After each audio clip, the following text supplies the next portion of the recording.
कांग्रेस जनता party Dharmendra Pradhan के इस्तीफे पर अड़ी हुई है, तो सरकार इस्तीफे की जगह स्थायी समाधान चाहती है। अब से थोड़ी देर बाद शिक्षा मंत्रालय एनटीए में सुधारों का ऐलान करने जा रहा है। मोदी कैबिनेट ने दिन में ही पेपर लीक पर संशोधित बिल को मंजूरी दे दी है। सरकार छात्रों के लिए लगातार फैसले ले रही है और इसी कड़ी में कांग्रेस जनता पार्टी और केंद्र सरकार के मंत्रियों के बीच मीटिंग भी हुई। सीजेपी की ज्यादातर मांगों पर सरकार ने सहमति दे दी, लेकिन पेच फंसा है धर्मेंद्र प्रधान के इस्तीफे पर। शनिवार को फिर से प्रदर्शनकारी और सरकार के मंत्री साथ साथ बैठेंगे। कोई ऐसा रास्ता निकालने की कोशिश होगी जो दोनों पक्षों को मंजूर हो।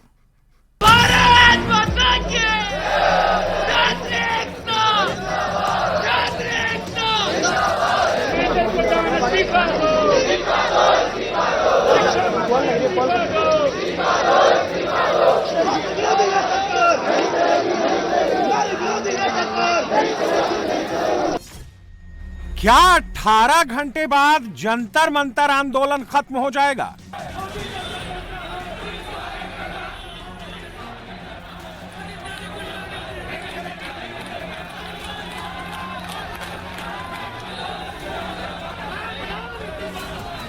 क्या धर्मेंद्र प्रधान का इस्तीफा लेगी केंद्र सरकार?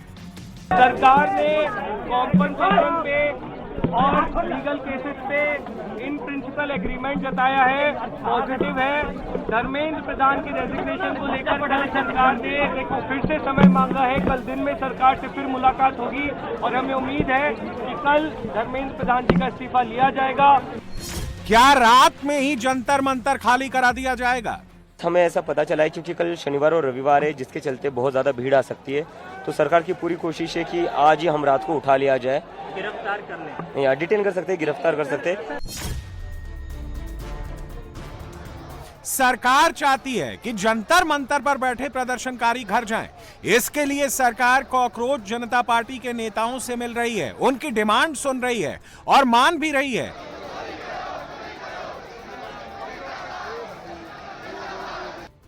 कांग्रेस जनता पार्टी और सरकार के बीच दिल्ली के कॉन्स्टिट्यूशनल क्लब में मीटिंग हुई। सरकार की तरफ से केंद्रीय मंत्री जेपी नड्डा, जितेंद्र सिंह और सीजेपी की तरफ से सौरभ दास, आशुतोष रांका शामिल हुए।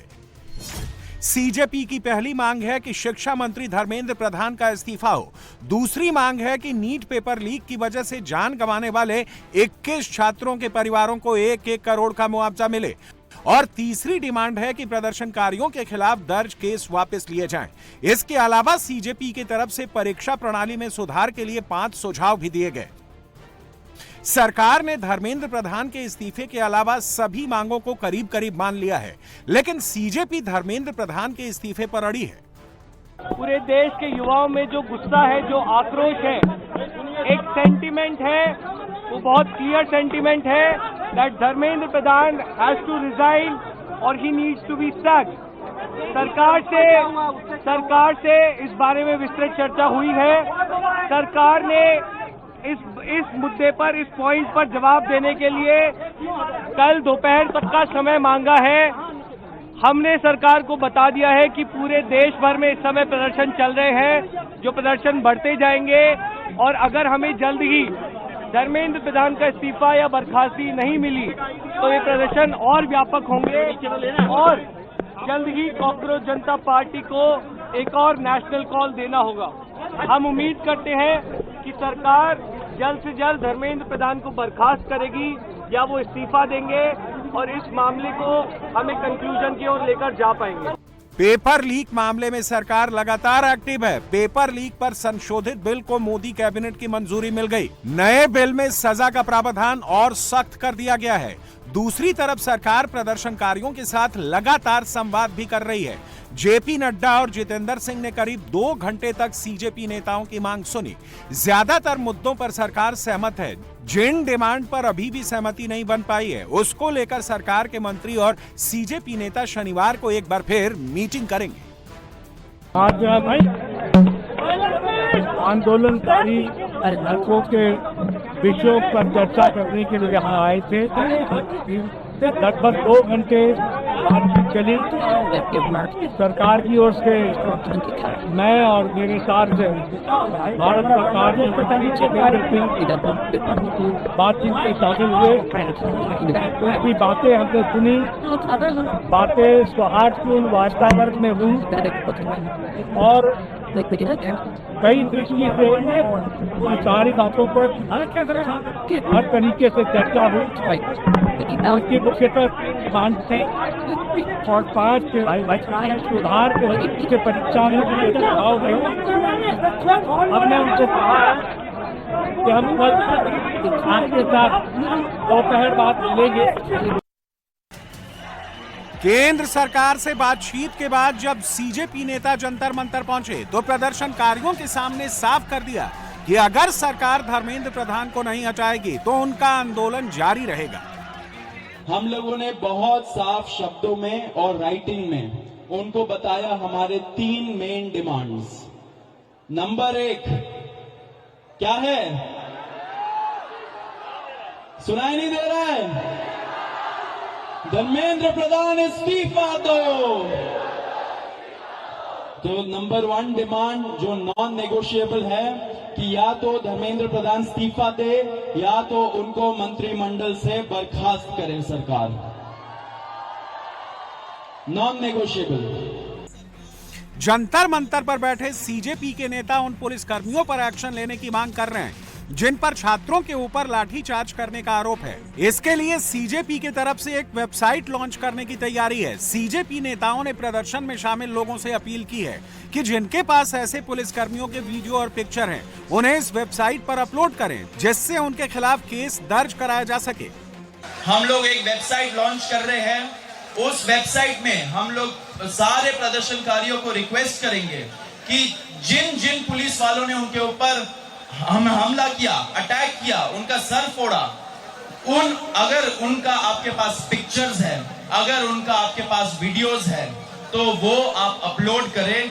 हमारा कॉकरोच जनता पार्टी का जो टीम है वो उसको छांटेगा, आइडेंटिफाई करेगा। एक पुलिस वाले को हम आइडेंटिफाई करेंगे और उनके खिलाफ एक कंप्लेंट फाइल करेंगे, ये बोलते हुए कि FIR उनके खिलाफ फाइल होना चाहिए। अगर दिल्ली पुलिस FIR नहीं फाइल करती है ऐसे दहशतगर्दों के खिलाफ, तो हम लोग कोर्ट भी जाएंगे। दिल्ली पुलिस भी लगातार जंतर मंतर के हालात कंट्रोल करने में जुटी है। दिल्ली पुलिस ने लगातार 3 दिन से रात में हो रही हिंसा पर रोक लगा दी है। संसद मार्ग पर भी सुरक्षा बढ़ा दी गई है। लगातार पुलिस के जवान मार्च कर रहे हैं। बैरिकेडिंग का लेयर भी बढ़ा दिया गया है। तीसरी लेयर में 8 फीट ऊंची बैरिकेडिंग लगाई गई है जिससे उपद्रवियों को कंट्रोल किया जा सके। साथ ही ड्यूटी पर तैनात पुलिसकर्मी भी सुरक्षित रहें। बीती रात जंतर मंतर पर किसी भी तरह का टकराव नहीं हुआ। धरना स्थल पर प्रदर्शनकारी रात भर जमा रहे। सबसे पहले वॉलंटियर्स ने स्पॉट पर घेराबंदी कर संदिग्धों की एंट्री को रोकने की कोशिश की और उसके आगे दिल्ली पुलिस खड़ी थी। कड़ी सुरक्षा, हर संदिग्ध एंट्री पर नजर। धरने पर बैठे लोगों को सुरक्षा देने को लेकर पुलिस रात भर चौकन्नी रही, जिसके चलते सब कुछ शांतिपूर्ण तरीके से बीता। जंतर मंतर धरना स्थल और आसपास के इलाके की सुरक्षा दिल्ली पुलिस ने प्लानिंग के तहत तय की है। दिल्ली पुलिस का सबसे पहला मकसद है आंदोलन में किसी भी तरह का उपद्रव ना हो, कोई भी संदिग्ध एंट्री ना कर पाए और भीड़ को उकसाया ना जा सके। दूसरे नंबर पर मौजूद लोगों की सुरक्षा दिल्ली पुलिस की बड़ी जिम्मेदारी है। जो लोग धरना स्थल पर हैं, वो किसी भी तरह से आउट ऑफ कंट्रोल ना हो। दिल्ली पुलिस ने प्रदर्शन को हिंसक होने से रोकने के लिए एक और बड़ा कदम उठाया है। जंतर मंतर के प्रोटेस्ट को देश विरोधी ताकतें यूटिलाइज करना चाहती हैं। ऐसे में दिल्ली पुलिस ने 480 ऐसे सोशल मीडिया हैंडल्स को बंद कर दिया है जो गलत और झूठी अफवाहें फैला रहे थे, लोगों की भीड़ को गुमराह कर हिंसा और उपद्रव फैलाना चाह रहे थे। दिल्ली में एक बार फिर सुरक्षा के मद्देनजर 18 मेट्रो स्टेशन बंद रहे। लोक कल्याण मार्ग, राजीव चौक, पटेल चौक, रामकृष्ण आश्रम मार्ग, Barakhamba road, supreme court, Seva Tirth, Janpath, Mandi house, central secretariat, ITO, Delhi gate, Indraprastha, Khan market, Jorbagh, Shivaji stadium और झंडेवालान मेट्रो स्टेशन पहले से बंद थे। बाद में DMRC ने नई दिल्ली मेट्रो स्टेशन भी बंद कर दिया।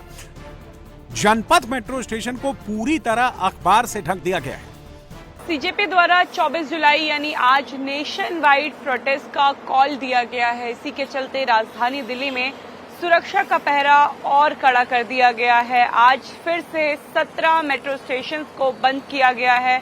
इस समय हम जनपद मेट्रो स्टेशन पर मौजूद हैं, जहां पर ये लिखा गया है कि सिक्योरिटी कारणों के कारण इस समय मेट्रो स्टेशन बंद है, यानी आज सुबह 7:30 बजे से, और ये नहीं बताया गया है कि कब तक, लेकिन मेट्रो स्टेशन बंद रहेंगे, जिसमें से Janpath metro station, Rajiv Chowk metro station, Mandi house metro station, Barakhamba metro station, supreme court metro station शामिल है।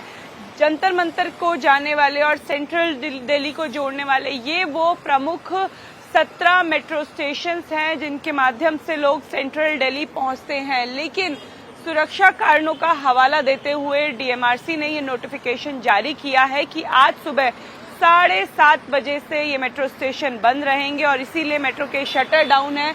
दूसरी तरफ आप देखेंगे कि मेट्रो स्टेशन के बाहर ही राइट कंट्रोल व्हीकल और वाटर कैनन की मशीनें लगा दी गई हैं।